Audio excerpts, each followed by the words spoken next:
नमस्कार साथियों, ट्रिक वाले इस डिजिटल मंच पर मैं आपका हिंदी मित्र नरेश गोयल आपका हार्दिक अभिनंदन व स्वागत करता हूं।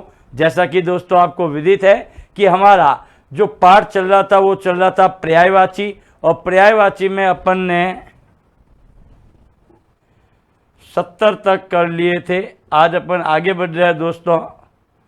70 के बाद के जो पर्यायवाची शब्द हैं उसको हम ले रहे हैं, तो फटाफट कमर कस लीजिए दोस्तों। बिल्कुल हाँ, तैयार हो जाइए। जिस उद्देश्य की प्राप्ति के लिए आप इस मंच को साझा कर रहे हैं, हम ये कामना करते हैं कि वह उद्देश्य आपका पूर्ण हो। 4th ग्रेड की जो भर्ती है बहुत ही महाकुंभ है। इस महाकुंभ में आप बिल्कुल बिल्कुल बिल्कुल सहर्ष स्विमिंग करते हुए पार करें, इसको तैरते हुए। तो चलिए दोस्तों चलते हैं। अगला पॉइंट है आपका चूहा। चूहा का जो पर्यायवाची शब्द है उसे देखिए आप। शब्द क्या है? चूहा। चूहे में देखो, चूहे को हम इंदुर क्या कहते हैं? इंदुर। आँखू, ध्यान रखना आंख नहीं है, ये आपका क्या है? आँखू है। क्या है? आँखू। कई बार आँख और आँखू में परिवर्तन हो जाता है, आप भूल जाते हो कि हमें कौन सा पॉइंट करना है, इसलिए आप ध्यान रखें। इसे क्या कहते हैं? आँखू कहते हैं। क्या कहते हैं? आँखू। ध्यान रखें। इसके बाद आता है आपका खंजक। क्या आता है? खंजक। चूहे को खंजक भी कहते हैं, ध्यान रखें। इसको मूषक भी कहते हैं, मूषक। और गणपति वाहन, क्योंकि गणेश जी का जो वाहन है वो वाहन क्या है? चूहा। और चूहे को ही क्या कहते हैं? मूषक। इसलिए गणेश जी की जब आरती गाते हैं तो कहते हैं कि मूषक पर की सवारी। किस पे की? मूषक, अर्थात चूहे पर की सवारी। तो यहाँ अपन देख सकते हैं दोस्तों कि चूहे के जो पर्यायवाची जो शब्द हमारे सामने आते हैं वो कौन से हैं? इंदुर, आँखू, खंजक, मूषक और गणपति वाहन। अब देखिए दोस्तों अगला पॉइंट आपके सामने आता है, और वो आता है दोस्तों चोर। क्या आता है? चोर। देखिए चोर को हम किस किस नाम से पर्यायवाची के रूप में पढ़ते हैं। सबसे पहला इसका जो पार्ट है वो है दोस्तों कुंबिल। क्या है? कुंबिल। ये एक नया शब्द है, ध्यान रखना, चोर के पर्यायवाची का कुंबिल। उसके बाद हम इसको कह सकते हैं तस्कर। तस्कर शब्द आपका कॉमन है, क्योंकि कई बार अपन कहते हैं कि तस्कर बिल्कुल पुलिस को चकमा देकर भाग गए। चूंकि इनका प्रयोग यानी कि ये लोग अपने काम को अंजाम अंधेरे में देते हैं, इसलिए इनको रजनीचर कहते हैं। रजनी बोले तो रात, रात प्रतीक होता है अंधेरे का, और उसमें चलने वाले, इसलिए इसको क्या कहते हैं? रजनीचर। नेक्स्ट आता है दोस्तों खनक। क्या है? खनक। इसको मूषक भी कहते हैं, इसको दस्यु भी कहते हैं। क्या कहते हैं? मूषक एंड दस्यु। ध्यान रखें दोस्तों कि दस्यु का अर्थ, दस्यु का अर्थ, दस्यु का अर्थ आपके क्या होता है? चोर होता है। क्या होता है? चोर होता है। तो दोस्तों दस्यु का अर्थ, यस। तो दोस्तों अगला पॉइंट की अब अग्रसित होते हैं। यस बिल्कुल। अगला आता है दोस्तों जगत। क्या आता है? जगत आता है। जगत। जगत का देखिए, जगत का क्या होगा? जगत। जगत में आप ध्यान रखिए, सबसे जो पहली बात है कि कई बार विद्यार्थी सोचते हैं ये कि गुरुजी जगत और जगत दोनों में रात दिन का अंतर है। यहाँ ध्यान से आप अगर देखेंगे दोस्तों तो आपको बोध होगा कि इस जगत के अंदर त के नीचे क्या है दोस्तों? हलंत का प्रयोग हुआ है। हलंत का प्रयोग क्यों हुआ है? तो देखिए जब अपन शब्द का प्रयोग करते हैं जगदीश, क्या करता है ये देखो आप, प्रयोग करते हैं जगदीश। जगदीश का अर्थ होता है संसार का स्वामी। क्या होता है? संसार का स्वामी होता है। क्योंकि दोस्तों विच्छेद करने पर ये बनता है जगत धन ईश। देखिए दोस्तों, जगत धन ईश क्या बनेगा? जगत धनीश। तो जगत, जगत का अर्थ होता है संसार, ईश बोले तो स्वामी, अर्थात इस संसार के स्वामी कोई क्या कहा है? जगत का है। तो इस जगत में देखो त के नीचे अलंत है, जबकि इस जगत का अर्थ अलग होता है। कई बार विद्यार्थी जगत इसकी जगह ये लिख देता है। तो ध्यान रखें दोस्तों कि इस जगत का अर्थ तो संसार से है और इस जगत का अर्थ होता है कुएं की मुंडेर, यानी कि जिस चौकी पर खड़े होकर हम कुएं से पानी खींचते हैं। तो इसलिए ध्यान रखें, इस जगत को हम जग भी कहते हैं। जग घूमिया थारो जैसे होना कोई, अर्थात पूरा संसार घूमा लेकिन तेरे जैसा मुझे कोई नहीं मिला। उसके बाद इसको जगती भी कहते हैं, इसको दुनिया भी कहते हैं। क्या कहते हैं? दुनिया। देख तेरे इंसान की हालत क्या हो गई भगवान, कितना बदल गया इंसान। तो ये दुनिया है। भुवन भी कहते हैं इसको। क्या कहते हैं? भुवन। लोगों का रहने का स्थल है, इसलिए इसको लोक भी कहते हैं। ध्यान रखें, इसको विश्व के नाम से भी जाना जाता है। विश्व कहूँ, संसार कहूँ या भव। ये भव जो शब्द है हमने कई बार अध्ययन किया, जैसे कि भव सागर में पार उतारो तो ये मोह है, यानी कि इस भव अर्थात संसार रूपी सागर को पार करने के लिए पुण्य रूपी नाव की आवश्यकता होती है। तो इस प्रकार से दोस्तों अपन देखते हैं कि जगत के जग जगती दुनिया भुवन लोक विश्व संसार भव, ये इसके क्या है? पर्यायवाची शब्द है। उसके बाद में अगला जो पार्ट आता है दोस्तों वो आता है हमारा जल का। किसका आता है? जल का। अब देखो जल किसे, तो जल के कई पर्यायवाची है और हमने पहले भी कहा है कि जल के इन शब्दों के साथ अगर आप ज का प्रयोग करोगे तो कमल हो जाएगा, द का करोगे तो बादल हो जाएगा। तो देखिए दोस्तों, जल को हम अम्बु कहते हैं। क्या कहते हैं? अम्बु। चूंकि जल के बिना जीवन अधूरा है, तो ये जो जल है ये हमारे जीवन का एक क्या है? पार्ट है। जीवन का एक क्या है? अंग है दोस्तों। जल बिना जीवन अधूरा है, इसीलिए कहते हैं कि जल है तो जीवन है। इसको तोय भी कहते हैं। क्या कहते हैं? तोय। अम्बु, जीवन, तोय, नीर। नीर बोले तो वही पानी, पानी तो पानी है। वारी, और इसको सलील भी कहा जाता है। ध्यान रखना क्या कहा जाता है? वारी और सलील। वारी में देखिए आप जब आप प्रयोग करते हो दोस्तों कि जल में अम्बु, जीवन, तोय, नीर, पानी, वारी, सलील, ये सारे के सारे हमारे किसके पर्यायवाची हैं? पानी के पर्यायवाची शब्द हैं। तो दोस्तों अब देखिए पानी के बाद अगला आता है हमारा क्या? जीवा। जीवा बोले तो जीभ। अब देखिए दोस्तों, इस जीभ का बड़ा ही शानदार काम है। इस जीभ का प्रयोग के लिए अपन किस किस को पर्याय लेते हैं? पहली बात तो जीवा को ही कहा गया है क्या? जबान। कहते हैं ना दोस्तों कि अगर हमने किसी को जबान दे दी, यानी कि दे दी, अब हम जबान से मुकरने वाले नहीं हैं। क्या कहा? अब हम जबान से मुकरने वाले नहीं हैं। तो पुराने समय में जब लोग एक दूसरे से अपनी वार्तालाप करते थे और किसी कार्य के लिए कटिबद्ध हो जाते थे, कोई सगई सकपन बच्चों की होती थी तो कह देते थे कि मैंने आपको जबान दे दी। तो जबान दे दी का मतलब ही यही होता है जीवा से। उसके बाद में इसको जबान को जीभ भी कहते हैं। जीवा, जबान, जीभ, इसको ध्यान रखना कि ये जो जबान होती है इसको रस ज्ञा के नाम से भी जाना जाता है। किसके नाम से?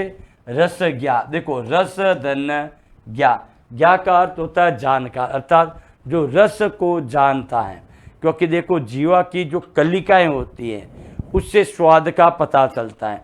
जैसे आगे वाला जो भाग है उसके पीछे वाली कलिका है, उसके पीछे वाली खट्टा मीठा, ये सारी चीज़ें इसमें बोध कराती है, इसीलिए इसको रसज्ञा कहते हैं। इसको रसना भी कहा जाता है क्योंकि ये रसना को प्राप्त करती है, जिससे हमें आनंद की प्राप्ति होती है। किसकी प्राप्ति होती है? आनंद की प्राप्ति होती है, इसीलिए इसको क्या कहा जाता है? रसना। अब देखो, रसना के बाद इसको कहा जाता है रसिका। रस धन इका, रसिका वही रस को ग्रहण करने वाला जो पार्ट होता है बॉडी का, वो होता है जीवा, इसीलिए इसको क्या कहा गया है? रसिका। ध्यान रखें, क्या कहा है? रसिका। उसके बाद में आता है वाचा, क्योंकि ध्यान रखना वाचा बोलने के लिए होता है, क्योंकि बोलने में हमारी जीवा का भी बहुत ही बड़ा योगदान होता है। क्योंकि देखिए, जब जीभ हमारे दांतों पे लगती है, मसूड़ों पे लगती है, तालू पे लगती है, तब कहीं जाके उच्चारण आता है।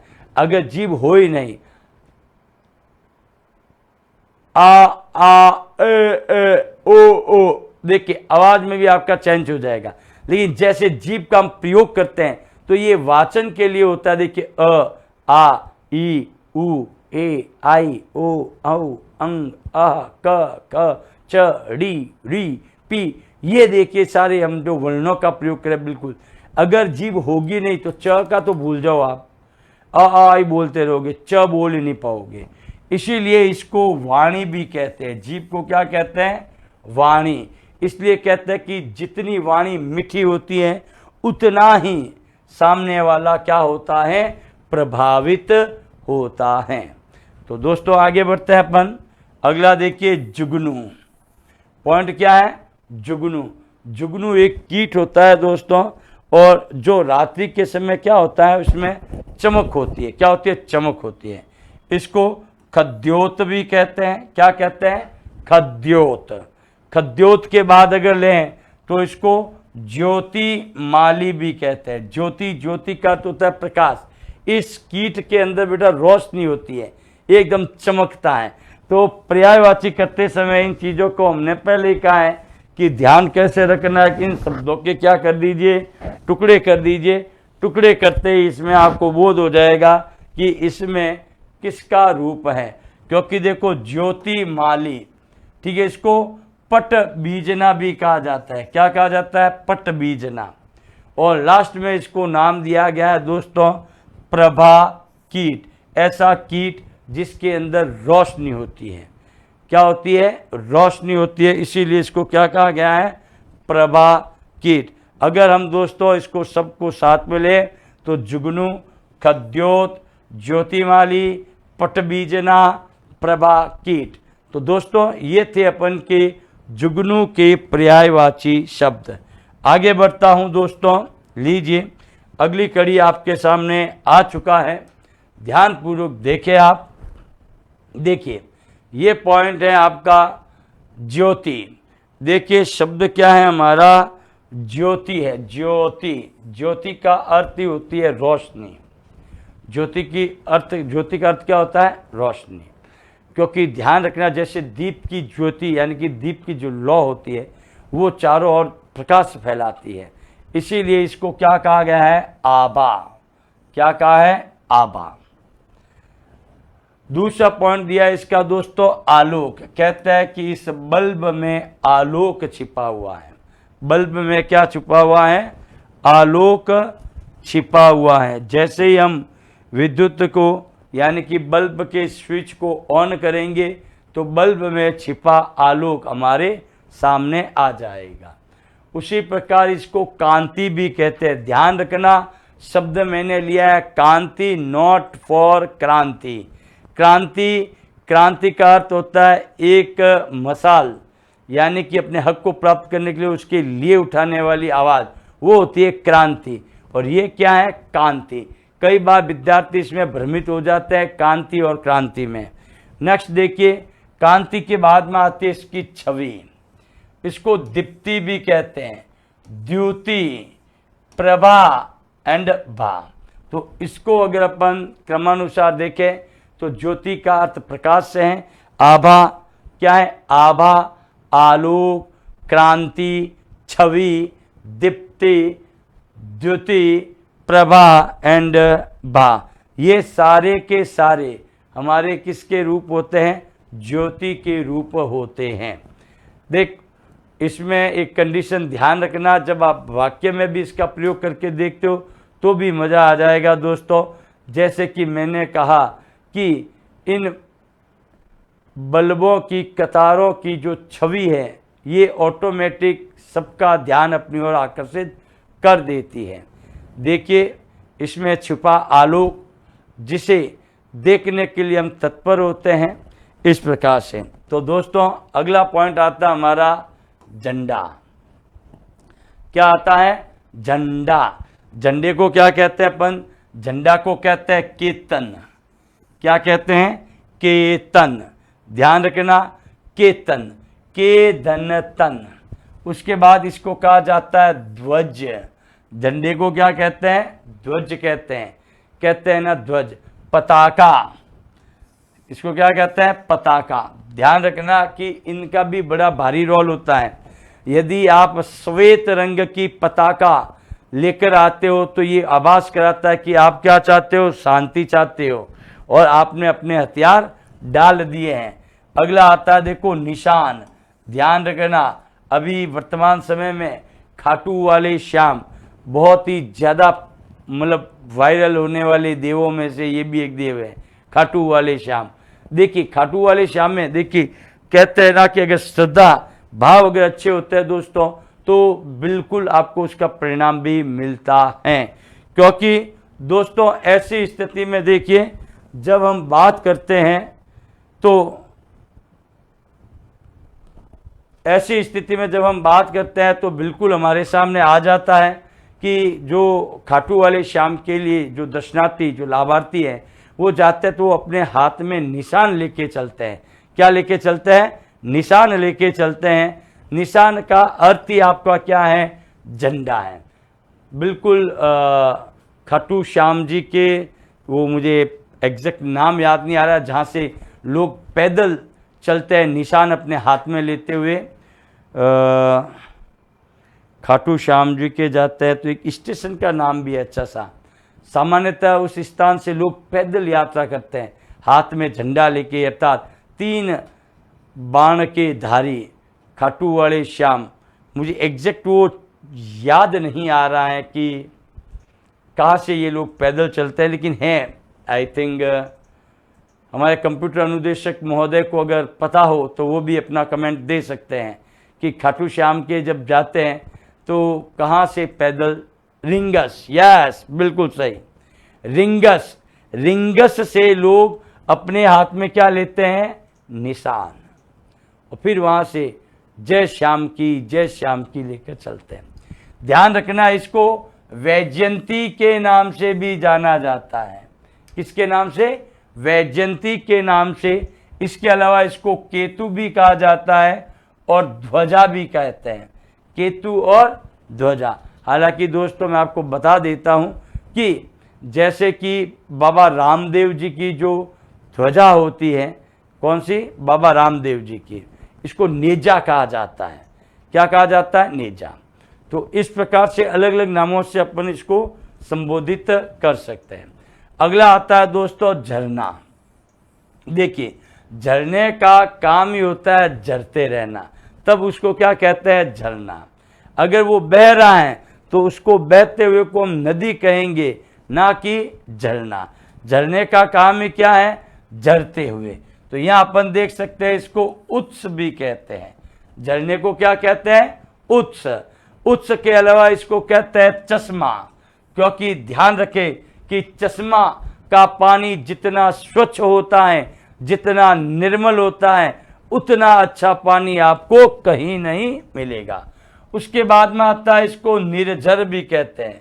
निर्झर का अर्थ होता है बिना झर के, इसलिए इसको क्या कहते हैं? प्रताप।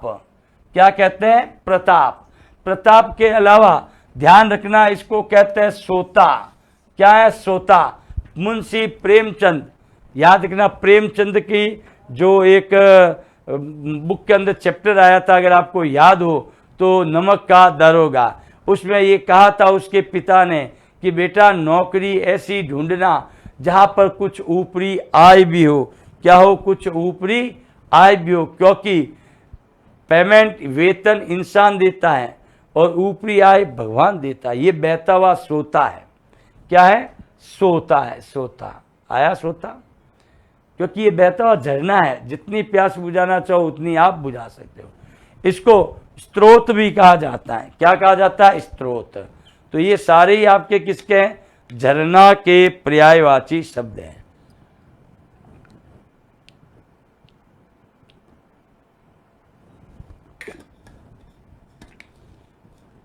इसके बाद में आता है दोस्तों तरंग।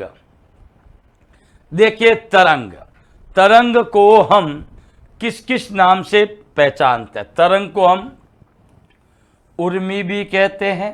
क्या कहते हैं? उर्मी। जैसे कि दोस्तों हमने शब्द लिखा गंगोर्मी, टुकड़े करके देखो, विच्छेद किया तो बना गंगा धन उर्मी। गंगा एक नदी है, पवित्र नदी है, भागीरथी, जिसको हमने पढ़ा था पर्यायवाची शब्दों के अंतर्गत। तो देखिए इसको हम गंगा की उर्मी अर्थात गंगा की लहरें। ध्यान रखना, इसको लहर के नाम से भी जाना जाता है और इसको लहरी भी कहा गया है। उर्मी, लहर, लहरी। क्या है? उर्मी, लहर, लहरी। इसको हम वीची भी कहते हैं। क्या कहते हैं? वीची। और चूंकि लहर बोले तो हिलोरे खाते हुए आते हैं।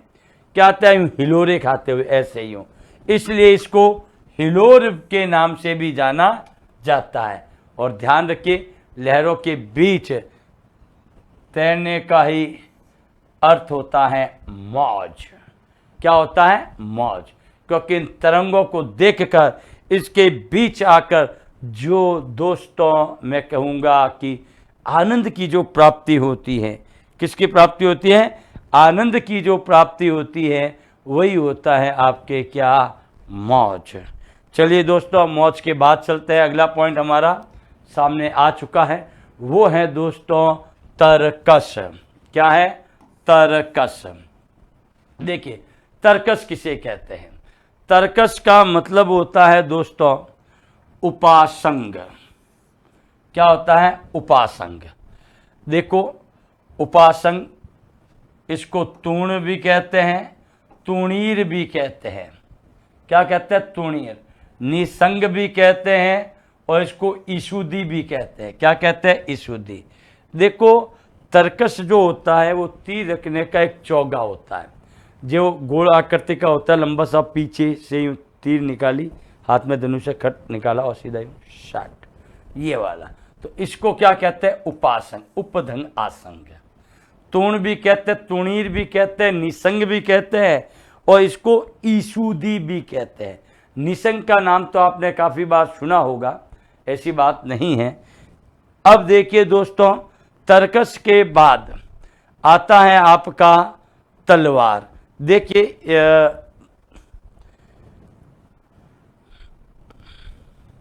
तर्कस की छवि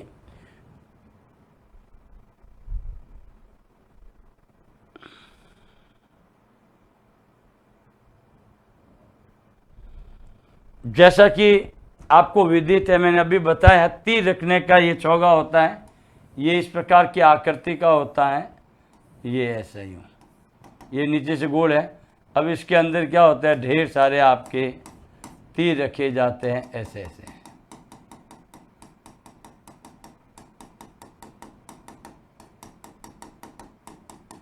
और इसको क्या है कि पीठ के पीछे बांधा जाता है। किसके पीछे बांधा? पीठ के। फिर जैसे कि मैंने बताया तीर को निकाला, धनु में लगा और सीधा छुड़ा, ये होता है तर्कस। अब आता है दोस्तों अगला पॉइंट हमारा, क्या? तलवार। क्या आता है? तलवार। चमक उठी तलवार है, महाराणा चमक उठी तलवार। क्योंकि महाराणा बोले तो मेवाड़, मेवाड़ का ध्यान, राजस्थान का अगर गौरव पूछा जाए तो उत्तर एक ही आता है, वो है चित्तौड़, मेवाड़। मेवाड़ राजघराने की जो तलवारें हैं दोस्तों आज भी खनकती है। तो तलवार को कहते हैं असी। क्या कहते हैं? असी। इसको करवाल भी कहा जाता है, कृशान भी कहा जाता है, इसको खड़प भी कहा, खड़क खड़क खड़क धर खड़क है। चंद्रहास भी कहा जाता है, चंद्रहास इसलिए कहते हैं क्योंकि जो तलवार की जो आकृति होती है दोस्तों, ये ध्यान रखना, ये इस प्रकार की होती है। ये देखो आप, ये होती है तलवार और ये होता है इसका पकड़ने का साधन। तो इसलिए इसको असी, करवाल, कृषाण, खड़ग, चंद्रहास, चंद्रहास है ये। और इसको सिरोही भी कहते हैं, एक जिले का नाम भी है सिरोही। ध्यान रखें, फिलहाल तो अपन बात कर रहे थे किसकी, तलवार की। तो इसको असी, करवाल, कृषाण, खड़ग, चंद्रहास एंड सिरोही के नाम से जाना जाता है। अगला पॉइंट आता है दोस्तों, वो है हमारा, देखिए अगला पॉइंट जो है हमारा वो है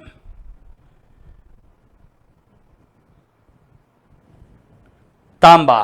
क्या है दोस्तों, तांबा है, ये ध्यान रखना।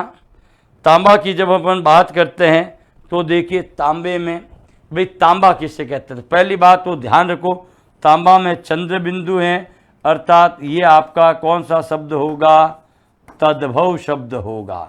कौन सा शब्द होगा, तद्भव शब्द होगा, क्योंकि चंद्र बिंदु अर्थात अनुनासिक का प्रयोग हमेशा आपके किस में होता है, ये होता है आपके तद्भव में। इसको देखो, तांबे को कहा जाता है तामा, ताम्र, ताम्र आपका तत्सम है, ध्यान रखना। इसको ताम्रक भी कहते हैं और इसको रक्त धातु भी कहते हैं, क्योंकि तांबे का जो रंग होता है वो लाल रंग के बोध कराता है दोस्तों, इसीलिए इसको रक्त धातु के नाम से भी जाना जाता है। धातु बोले तो ये धातु ही है, एक पदार्थ है ये, और जिसका रंग कैसा है, लाल है, इसलिए इसको क्या नाम दिया गया है, रक्त धातु। दोस्तों आगे बढ़ते हैं अपन, अगला पॉइंट आता है हमारा, वो है दोस्तों तालाब। क्या है, तालाब है।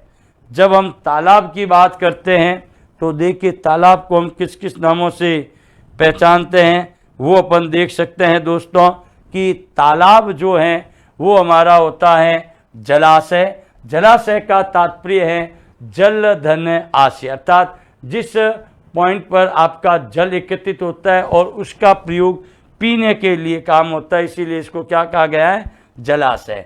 इसीलिए इसको क्या नाम दिया गया है, तड़ाग। क्या नाम दिया है, तड़ाग दिया है। और तड़ाग के बाद इसको हम क्या कहते हैं, ताल। क्या कहते हैं, ताल। गीत भी बने था, तालों में नैनी ताल, बाकी सब तलैया। उसके बाद इसको ध्यान रखें, पुष्कर के नाम से भी जाना जाता है। ताल को किसके नाम से जाना जाता है, पुष्कर के नाम से जाना जाता है। इसको हम सर भी कहते हैं। सर का अर्थ क्या होता है, तालाब भी होता है, और सर से बना आपका सरोवर। क्या बना, सरोवर। और इसको ही पद्माकर भी कहते हैं। अपने जोधपुर में रानीसर, पद्मसर दो तालाब है। ये पद्मसर अर्थात पद्माकर, ये किसका रूप है, तालाब का ही एक पर्यायवाची शब्द है। तो दोस्तों यहाँ अपन देखते हैं कि हमारे जो तालाब के जो पर्यायवाची हैं वो जलाशय, तड़ाग, ताल, Pushkar, sir, Sarovar and Padmakar इत्यादि नामों से इसे क्या करते हैं, जाना जाता है। तो दोस्तों आगे बढ़ता हूं मैं अगली कड़ी की तरफ। लीजिए, ये आ गया आपका, अगली स्लाइड आपके सामने आ चुकी है दोस्तों, और ये है आपका तीर। क्या है, तीर। देखिए पहले जो आया था वो था तरकस, ध्यान रखना, जो तीर रखने का था, और इसमें आपको काफ़ी कुछ पॉइंट्स समझ में आ जाएंगे। देखिए तीर, तीर को हम कहते हैं अनी। क्या कहते हैं, अनी। अनी इसलिए कहते हैं क्योंकि इसका जो आगे वाला जो भाग होता है वो एकदम नुकीला होता है दोस्तों। इसको नाराच भी कहते हैं। क्या कहते हैं, नाराच। इसको हम बाण भी कहते हैं।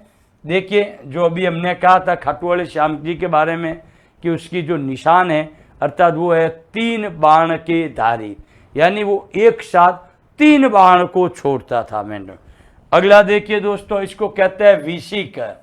क्या कहते हैं, विशिक।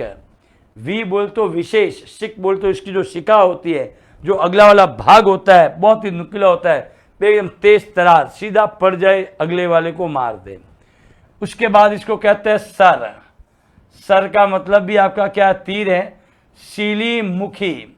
वही बार बार अपन मुख की बात करते हैं तो देखिए तीर जो होता है वो कैसा होता है, तीर के अंतर्गत ये पार्ट होता है ऐसा ही, ये तीखा होगा और फिर ये ऐसा होता है। तो बार बार अपन ये जो पॉइंट देखते हैं तो दोस्तों सीली मुख, इसका जो मुख है वो सीली है, ये ऐसा है। और पहले क्या, और उसको सहायक भी कहते हैं, तीर को क्या कहते हैं, सहायक। तो पहले टाइप में क्या होता था, जब युद्ध करते थे तो इसकी जो सील मुख यानी इसके मुख के ऊपर क्या थोड़ा सा जहर लगा दिया जाता था। और जहर लगाने के बाद क्या होता है, जब ये किसी के बॉडी में प्रवेश करता, जैसे अगर थोड़ा कट भी लगकर वो घिर भी जाए तो भी उस जहर का असर उसकी बॉडी में फैल जाता था और उसकी क्या हो जाती थी, मृत्यु हो जाती थी। तो उस समय का ये एक समझ लीजिए इतना खतरनाक हथियार था जिसकी हम कल्पना ही नहीं कर सकते। ये मैं कह सकता हूँ, क्या नहीं कर सकते, कल्पना ही, कि उसने इसके आगे क्या लगाया और क्या नहीं लगाया। इसलिए अगला पॉइंट आता है दोस्तों हमारा, जो इससे अगला है वो आता है दोस्तों दधी। क्या आता है, दधी। तो इसमें अपन देख सकते हैं दोस्तों,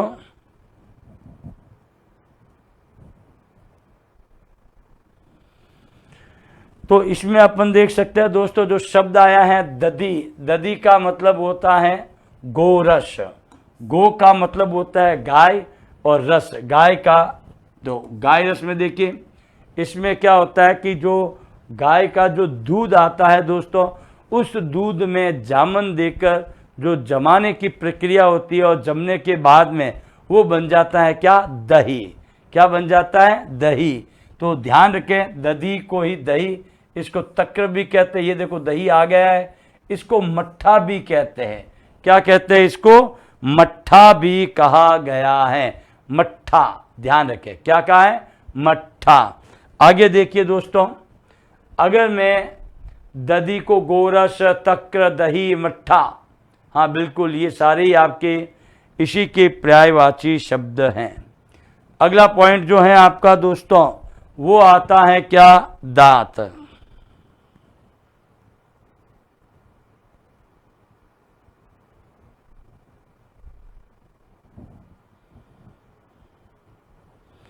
तो दोस्तों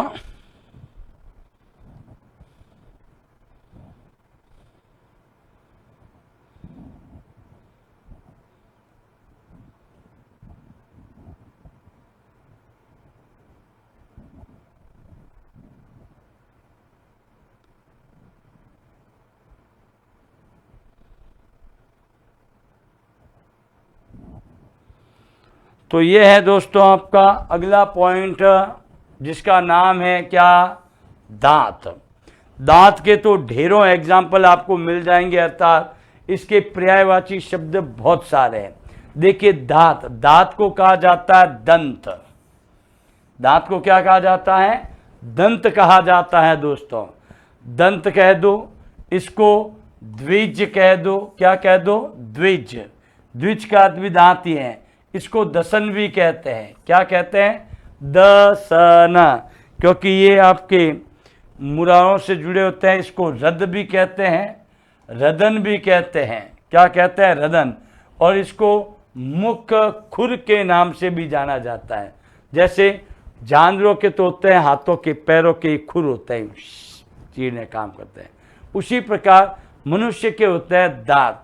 मनुष्य क्यों, जानवरों के भी दांतों का प्रयोग करते ही है, क्योंकि मुख खुर, ये उसके मुख के खुर होते हैं जिसको काटना, फाड़ना, ये इनका काम दांतों के द्वारा भी होता है। जैसे कि आप भी देख सकते हो भली भांति कि जब अपन कोई एप्पल को कट लगाते हैं, क्या लगाते हैं, एप्पल को कट, तो ध्यान के आगे वाले जो दांत होते हैं वही क्या करते हैं, इसके प्रयोग में आते हैं। ऐसा नहीं है कि सेब को मुंह में डाले आए, साइड में आए, काट दिया, नहीं कटेगा, इसको ऐसे ही काटा जाएगा। यानी कि इसीलिए इसको क्या नाम दिया गया है, मुख खुर।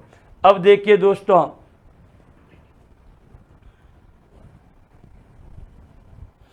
तब तक आप देखिए फटाफट।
तो दोस्तों आगे बढ़ते हैं अपन। देखिए हम बात कर रहे थे अगले पॉइंट की, क्योंकि दांत के हमने कर दिया दंत, द्विज, दसन, रद, रदन, मुख, खुर। उसके बाद में आता है दास। क्या आता है? दास आता है दोस्तों। दास का मतलब है अनुचर। देखो पहली बात तो ये देखो, पहले समय में क्या होती थी दोस्तों, दास प्रथा होती थी। अगर पैसा यानी कि जो ऋण उन्होंने लिया वो ऋण नहीं दिया जाता था तो उसके किसी घर के एक सदस्य को उसके यहाँ बिल्कुल दास प्रथा के अंतर्गत काम करना होता था। जब तक ऋण नहीं उतरेगा तब तक उसको वहीं पर खाना पीना रहना सोना सारा वो भी सामने वाले की इच्छा अनुसार होता था। इसीलिए दास को कहते हैं अनुचर। क्या कहते हैं? अनुचर। अनुचर के बाद में इसको कहा नाम दिया गया है दोस्तों किंकर। क्या नाम दिया गया है? किंकर। किंकर भी कहा जाता है, इसको ध्यान रखना। क्या कहा जाता है? किंकर। किंकर के बाद में आता है दोस्तों, इसको कहते हैं नौकर। क्या कहते हैं? नौकर। नौकर के बाद में इसको हम कह सकते हैं परिचारक, क्योंकि ये हमारे चारों ओर ही सेवा करने का कार्य करता है। परिचारक, परिधन चारों ओर, चारक बोले तो सेवा करने वाला अर्थात काम को करने वाला। इसको भृत्य के नाम से भी जाना जाता है। और लास्ट पॉइंट आता है, इसको क्या कहते हैं? सेवक। ध्यान रखना, हालांकि दोस्तों सेवक और नौकर में अंतर होता है। सेवक सेवा भाव से करने वाला होता था, जबकि नौकर वो एक मूल्य पर उसके कार्य को करने वाला होता है। लेकिन दोस्तों जब अपन दास प्रथा की बात कर लेते हैं तो दास प्रथा के अंतर्गत ये हमारा एकदम क्लियर हो जाता है, सटीक हो जाता है। जैसे कि अनुचर जो हमारे पीछे पीछे कार्य करे, किंकर, किम धनकर, ध्यान रखें नौकर, परिचारक, भृत्य, एंड सेवक। इन सभी का अर्थ अगर देखा जाए तो ये दास ही हैं। चाहे वो हंसता काम करे चाहे रोता काम करे। कई लोग ऐसे होते हैं, पता है कि भाई रहना तो यही है, काम तो करना पड़ेगा, तो वो सेवा भाव से काम करते रहते हैं, इसलिए उनको सेवक भी कहा गया है। चलिए दोस्तों अगले पॉइंट की ओर मैं अग्रसित होता हूं। अगला पॉइंट आता है हमारा, वो है दोस्तों दिन। क्या है? दिन। दिन के पर्यायवाची शब्द क्या क्या हैं? तो मैं दिन की बात करूं तो इसको कहते हैं अहन। क्या कहते हैं? अहन। अहन का अर्थ ही क्या होता है? दिन। याद हो दोस्तों तो जैसे शब्द अपने लिखा था, देखिए पूर्वाहन, अपराहन, मध्याहन। क्या है? मध्याहन। अब जब ये शब्द हमारे सामने आते हैं और इन शब्दों के हम क्या करते हैं? टुकड़े करते हैं दोस्तों, तो ये बनता है देखो पूर्व, पूर्व धन अहन। अब देखो अहन, अहन का अर्थ क्या होता है? दिन। यानी कि दिन से पहले का जो समय होता है वो क्या कहलाता है? पूर्वाहन। ठीक है ना? जैसे कि हम पूर्वाहन इस रूट के लिए हम निकल जाएंगे। पूर्वाहन का मतलब क्या हुआ कि पहले, यानी दिन के पहले, यानी सूर्योदय होने से पहले का जो समय होगा। ध्यान रखना, सूर्योदय से पहले का जो समय होता है वो क्या कहलाएगा? हमारा पूर्वाहन कहलाएगा। उसके बाद में आता है अपराहन। अपराहन बोले तो अपर धन अहन, यानी शाम का जो समय होता है उसको क्या कहते हैं, अपराह्न कहते हैं। शाम इर्द गिर्द जो भाग होता है 6 बजे के इर्द गिर्द, वो अपराह्न होता है, क्योंकि दोपहर के बाद अपराह्न क्या हो जाता है, प्रारंभ हो जाता है। उसके बाद में आता है मध्याह्न। तो मध्याह्न का जब अपन विच्छेद करते हैं तो ये बनता है मध्य धन अहन, यानी कि दिन के बीच का भाग, दिन के बीच का भाग। चूंकि अपने यहाँ जो दिन होता है उसके जो पहर होते हैं वो 6-6 घंटों के दरमियान लेते हैं। 6 + 6 12 + 6 18 + 6 24, क्योंकि रेलवे और बसों का जो टाइम टेबल होता है वो 24 आवर्स के अकॉर्डिंग चलता है। इसीलिए देखिए कि मध्याह्न अर्थात दोपहर, दोपहर का अर्थ होता है 6 + 6 12 बजे के बाद का जो समय होता है। क्या कहा मैंने, 12 बजे के बाद का जो समय होता है वही होता है हमारा क्या, मध्याह्न। तो ध्यान रखें दोस्तों, दिन को हम क्या कहते हैं, दिन को हम कहते हैं अहन। ध्यान रखें, वापस से कह रहा हूं, यहाँ ह आधा है न पूरा है। जैसे विच्छेद हुआ ह पूरा हो गया और न आधा हो गया, क्योंकि अहन का अर्थ होता है दिन। इसको अह भी कहते हैं, क्या कहते हैं, अह। इसको दिवस भी कहते हैं, क्या कहते हैं, दिवस। दिवस के बाद अगर मैं बात करूं दोस्तों तो इसको दिवा के नाम से भी जाना जाता है। किसके नाम से, दिवा के नाम से भी जाना जाता है। इसको हम वार भी कहते हैं कि भाई आज क्या वार है, आज सोमवार है। इसको वासर के नाम से भी जाना जाता है, दिन को वासर के नाम से भी जाना जाता है। अगर इसको हम क्रमबद्ध कहें तो इसको हम कह सकते हैं कि अहन अह दिवस। क्या कहेंगे, अहन अह दिवस, दिवावार वासर।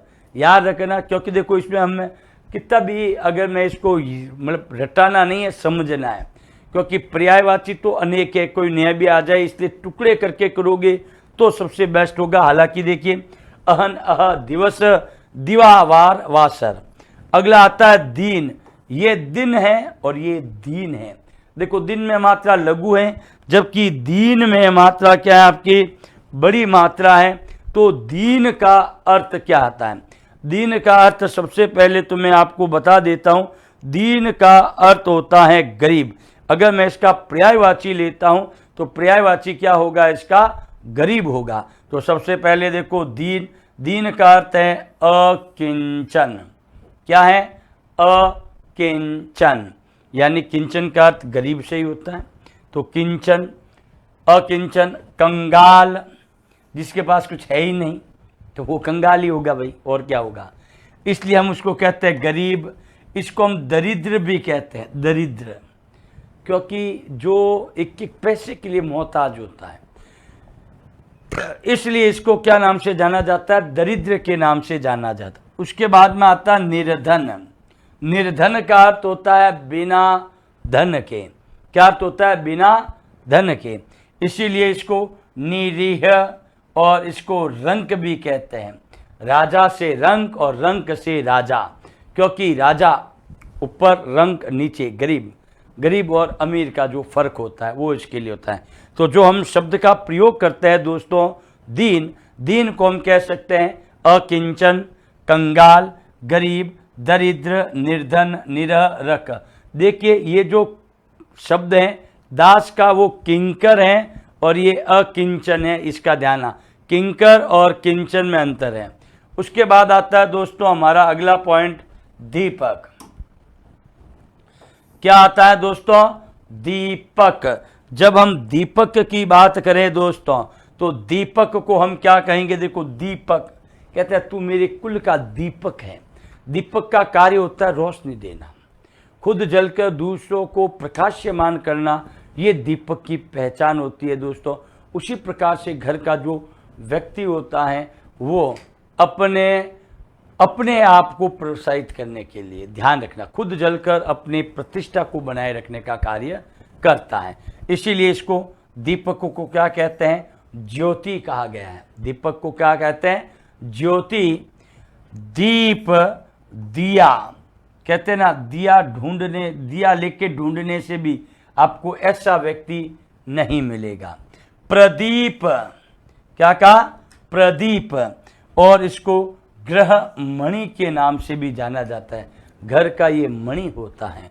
इसलिए दीपक को अपन कह सकते हैं ज्योति, द्वीप, दीप, दिया, प्रदीप और ग्रह मणि। अब आता है दोस्तों अगला पॉइंट, वो है दुख। क्या है? दुख है। तो दुख के बारे में अध्ययन करते हैं दोस्तों अपन। ये लीजिए दुख।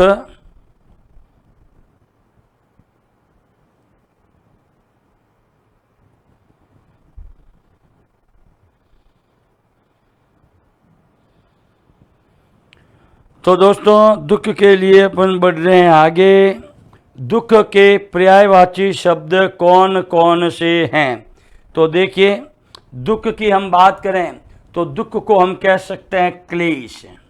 क्या कहते हैं इसको? क्लेश।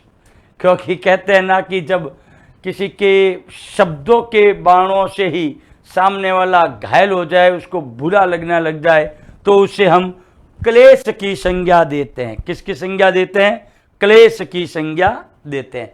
क्योंकि क्लेश का दूसरा नाम अर्थात इसका अर्थ ही क्या है? दुख से है। इसलिए दुख में हमेशा क्या होता है? कष्ट होता है। ये हमेशा शरीर को क्या देते हैं? कष्ट देते हैं। इसीलिए दुख को कष्ट कहते हैं। आगे बढ़ता हूं दोस्तों। कष्ट के बाद अगला पॉइंट आता है हमारा इसमें, कष्ट के बाद खेद। दुख को क्या कहते हैं? खेद। जैसे कि हमें कहते हुए ये खेद है कि फलान चंद अब इस दुनिया को अलविदा कह गए। तो ये खेद का मतलब क्या होता है? दुख होता है। डायरेक्टली हम दुख ना कह के इसका दूसरा पॉइंट क्या कहते हैं? खेद है। हमें क्या है? खेद है। अब देखिए दोस्तों, खेद के बाद आगे मैं चलता हूं तो अगला पॉइंट आता है मेरा, खेद के बाद पीड़ा। क्या आता है? पीड़ा। अब देखो पीड़ा किसे कहते हैं? पीड़ा का मतलब ही क्या है? वो दुखी है कि इस बात को सुनकर हम इतने पीड़ित हुए, इतने दुखी हुए, क्योंकि ये बात रह रहे कि हमें पीड़ा देती है, अर्थात हमें दुख देती है। उसके बाद में इसको हम कहते हैं वेदना। क्या कहते हैं? वेदना। तो वेदना की जब हम बात करते हैं दोस्तों, तो वही पीड़ा का ही, दुख का ही है वेदना। वेदना के बाद आता है व्यथा। क्या मैं व्यथा उसकी कहूँ? क्या मैं व्यथा मेरी कहूँ? मेरी व्यथा और उसकी व्यथा दोनों एक ही थी। मैं व्यथा को देखकर रो रहा था और मुझे रोते देखकर व्यथा भी रो रही थी। कैसा ये भाग्य है, कैसी ये किस्मत है। उसके बाद में आता दोस्तों संताप, समधनताप। जब पीड़ित होकर हम उसके बारे में संताप करते हैं दोस्तों, तो उसके लिए ही पॉइंट बनता हमारा क्या? दुख से। किससे बनता है? दुख से बनता है दोस्तों। क्या बना है? संताप। तो ये सारे जो पॉइंट हमने अभी अध्ययन किए हैं, वो सारे किसका बोध कराते हैं?